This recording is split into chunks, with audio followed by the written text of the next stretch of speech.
एक स्टिंग से पता चला है कि डॉक्टर और दवा बनाने वाली कंपनियां मिलके आम जनता को लूट रही हैं और आम जनता के सेहत के साथ खिलवाड़ कर रही हैं।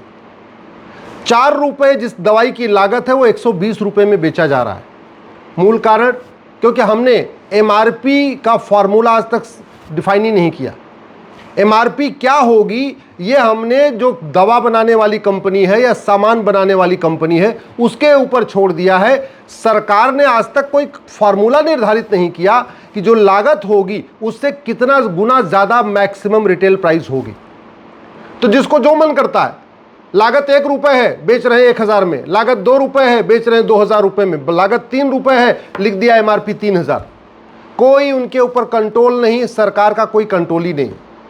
और ये जो दवा बनाने वाली कंपनियां हैं वो तो गजब का खेल कर रही है। मैं पहले भी कई बार कह चुका हूं, आज भी कह रहा हूं, हमारी चिकित्सा व्यवस्था आज भी फार्मा कंपनियां चला रही हैं। हमारी चिकित्सा व्यवस्था की नीतियां, उनकी पॉलिसीज ड्रग बनाने वाली कंपनियां, फार्मा कंपनियां और वो विदेशी चिकित्सा व्यवस्था की लॉबी डिसाइड कर रही है। आज तक हमने एमआरपी क्या होगा उसका फार्मूला तय नहीं किया। 75 साल बीत चुके हैं आज़ादी के, आज भी हम अपने मेडिकल के कोर्स में चरक को नहीं पढ़ा रहे, मेडिकल के कोर्स में सुश्रुत को नहीं पढ़ा रहे, मेडिकल के कोर्स में वाग्भट जी को नहीं पढ़ा रहे, मेडिकल के कोर्स में सारंगधर जी को नहीं पढ़ा रहे, मेडिकल के कोर्स में भाव प्रकाश जी को नहीं पढ़ा रहे। आज भी हम अपने मेडिकल के कोर्स में अष्टांग योग नहीं पढ़ा रहे। यम नियम का पालन करने से क्या फ़ायदा होता हम पढ़ा ही नहीं रहे। कहते हैं prevention is better than cure. और भारतीय चिकित्सा व्यवस्था, भारतीय चिकित्सा योग, आयुर्वेद, नेचुरोपैथी प्रिवेंशन करती है, बीमारी को आने से रोकती है। लेकिन हमारी भारतीय चिकित्सा व्यवस्था के साथ आज भी सौतेला व्यवहार हो रहा है। वहीं विदेशी चिकित्सा जिसमें एक बीमारी का इलाज करो तो वो तो ठीक होती, 3 और नई बीमारियां हो जाती हैं, वो आज भी प्रमोट की जा रही हैं। और भारतीय चिकित्सा व्यवस्था जिसमें एक बीमारी का इलाज करो तो 3 बीमारियां अपने आप ही ठीक हो जाती हैं, वो आज भी एक तरीके से सेकेंडरी हो रखी है। उसके साथ आज भी सौतेला व्यवहार हो रहा है। आज भी डॉक्टर का मतलब जो विदेशी दवाइयां दे, डॉक्टर का मतलब जो सिंथेटिक ड्रग दे, डॉक्टर का मतलब योग सिखाए, आयुर्वेद सिखाए, नेचुरोपैथी सिखाए, उसको हम डॉक्टर नहीं मानते। जो सरकारी वैकेंसियां हैं पूरी तरीके से विदेशी चिकित्सा के लिए खुली हुई है। भारतीय चिकित्सा उसमें 50% भी डॉक्टर भारतीय चिकित्सा के नहीं है। सूर्योदय से सूर्यास्त के बीच में भोजन करना चाहिए, किस ऋतु में क्या भोजन करना चाहिए, हम स्कूलों में पढ़ा ही नहीं रहे। अच्छा, सबसे बड़ा खेल तो डिग्री के ऊपर है। जो दांतों का डॉक्टर उसको कहते हैं बीडीएस, जो आयुर्वेद का डॉक्टर उसको कहते हैं बीएमएस, जो होम्योपैथी का डॉक्टर उसको कहते हैं बीएचएमएस। लेकिन जो सिंथेटिक ड्रग बेचता है, सिंथेटिक दवाइयाँ देता है, उसको हम बीएमबीएस नहीं कहते, उसको हम एमबीबीएस कहते हैं। क्यों भैया? अगर दांतों वाला बीडीएस हो सकता है, आयुर्वेद वाला बीएमएस हो सकता है, होम्योपैथ वाला बीएचएमएस हो सकता है, तो सिंथेटिक ड्रग देने वाला बीएमबीएस क्यों नहीं होना चाहिए? उसका नाम एमबीबीएस क्यों होना चाहिए? लॉ के कोर्स में फर्स्ट ईयर सबका कॉमन होता है, इंजीनियरिंग के कोर्स में फर्स्ट ईयर सबका कॉमन होता है, मेडिकल के कोर्स में फर्स्ट ईयर सबका कॉमन होता है। तो मेडिकल के कोर्स में फर्स्ट ईयर सबका कॉमन क्यों नहीं होना चाहिए?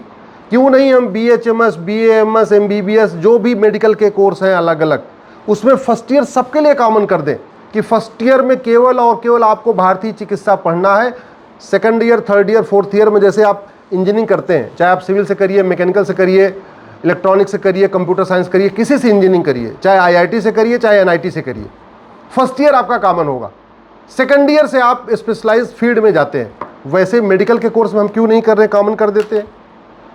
दुनिया की सबसे बड़ी योजना है आयुष्मान भारत, नाम है उसका आयुष्मान, आयुष है ही नहीं उसमें। वो केवल और केवल विदेशी जो सिंथेटिक ड्रग है उन पर ही लागू होती है। मतलब जो सिंथेटिक ड्रग से इलाज करेगा उस पर आयुष्मान कार्ड चलेगा। जो योग के जरिए इलाज करे, नेचुरोपैथिक जरिए इलाज करे, आयुर्वेद के जरिए इलाज करे, वहाँ आपका आयुष्मान कार्ड चलेगा नहीं। और आयुष्मान कार्ड में तो गजब है, ऐसे लगता है जनसंख्या विस्फोट को प्रमोट करने के लिए बनाया गया। अगर आपके परिवार में 6 लोग से ज़्यादा हैं तब आयुष्मान कार्ड बनेगा, 6 आदमी से कम है तो आपको आयुष्मान योजना मिलेगी नहीं। तो एक तरीके से आयुष्मान योजना के जरिए ये भी प्रमोट किया जा रहा है कि जनसंख्या बढ़ाओ तब आपको आयुष्मान भारत योजना मिलेगी। एक बात मैं पहले भी कई बार कह चुका हूं, 50% बीमारियां खत्म की जा सकती हैं केवल और केवल अगर हम शिक्षा में अपने भारतीय चिकित्सा को शामिल कर लें। पहले स्कूलों में पीटी कराई जाती थी, बंद हो गई क्योंकि बच्चे फिट रहते थे। अब पीटी नहीं करेंगे, स्वाभाविक सी बात है बीमार होंगे तो दवा कंपनियों का कारोबार बढ़ेगा। पहले योग आयुर्वेद या योग अनिवार्य था स्कूलों में, वो हमने बंद करा दिया। फिजिकल एजुकेशन बहुत हद तक कम करा दिया हमने, जो फिजिकल एक्टिविटी थी बहुत हद तक कम करा दिया। ले दे के फोकस किस पे हो गया, लैंग्वेज पे हो गया, कंप्यूटर के ऊपर फोकस हो गया, बाकी चीज़ों पे फोकस हो गया, तो बीमारियां बढ़ रही हैं। अल्टीमेटली सिंथेटिक ड्रग बनाने वाली कंपनियां यही चाहती हैं। भाई दवा बनाने वाली कंपनी चाहती है कि ज़्यादा से ज़्यादा लोग बीमार हों, और हमारी चिकित्सा व्यवस्था और हमारी शिक्षा व्यवस्था ऐसी है कि ज़्यादा से ज़्यादा लोग बीमार हो रहे हैं। उनको पता ही नहीं है क्या खाना चाहिए, क्या नहीं खाना चाहिए, कब खाना चाहिए, कब नहीं खाना चाहिए, किस मौसम में क्या खाना चाहिए, किस मौसम में क्या नहीं खाना चाहिए, कुछ पता ही नहीं। कब सोना चाहिए, कब उठना चाहिए, योग के क्या फ़ायदे हैं, क्या नहीं है, कुछ पता ही नहीं है। नहीं पता है तो बीमार हो रहे हैं, और हमारी दवा बनाने वाली कंपनियां यही चाहती हैं कि बीमार हों, ज़्यादा से ज़्यादा उनका कारोबार बढ़े। और एक बात और, ये जो मेडिकल शिक्षा है जिसमें 1 करोड़ 2 करोड़ 3 करोड़ रुपए लग रहा है, ये वसूला किससे जाएगा? अल्टीमेटली आम जनता से। अगर कोई लड़का 1 करोड़ रुपए दे के MBBS बनेगा, 2-3 करोड़ रुपए खर्च करके MD बनेगा, तो आपको क्या लगता है वो घर से पैसा जो लगाया है उसको वसूलेगा? नहीं वसूलेगा। अगर वसूलेगा तो क्या करेगा? वो दवा कंपनियों का एजेंट बन जाएगा। और आज की डेट में यही हो रहा है। खास तौर पे सिंथेटिक ड्रग के मामले में जो डॉक्टर्स हैं वो दवा कंपनियों के एजेंट के रूप में काम कर रहे हैं। जैसे हथियार बनाने वाली कंपनियां तो अपने सेल्स के आदमी रखती हैं, बाकी और जो कंपनियां होती हैं उनके सेल्स रिप्रेजेंटेटिव होते हैं। जो मेडिकल में है उसमें सेल्स रिप्रेजेंटेटिव भी होते हैं, लेकिन उसमें सबसे बड़े सेल्स रिप्रेजेंटेटिव उनके डॉक्टर हैं। और अब तो डॉक्टरों का कमीशन भी हो चुका है कि भाई हम तुम्हारी दवाई जो 3 रुपए की है, हम इसको 300 रुपये में बेचेंगे, लेकिन इतना % हम भी लेंगे। और आज की डेट में अगर आप ठीक से प्रॉपर्टी आधार से लिंक हो जाए ना, तो पता चलेगा जिसको आप भगवान मानते हैं वो सबसे बड़ा काला कारोबार कर रहे हैं। एक मैं डॉक्टरों को जानता हूँ जो 50-50 करोड़ के मालिक बन चुके हैं, 60-60 करोड़ के मालिक बन चुके हैं। भारत में शिक्षा, चिकित्सा और न्याय व्यवस्था ये दुनिया की सर्वोत्तम थी, और शिक्षा, चिकित्सा, न्याय व्यवस्था सेवा के आधार पे थी। शिक्षा, चिकित्सा, न्याय व्यवस्था में बहुत पैसा नहीं था।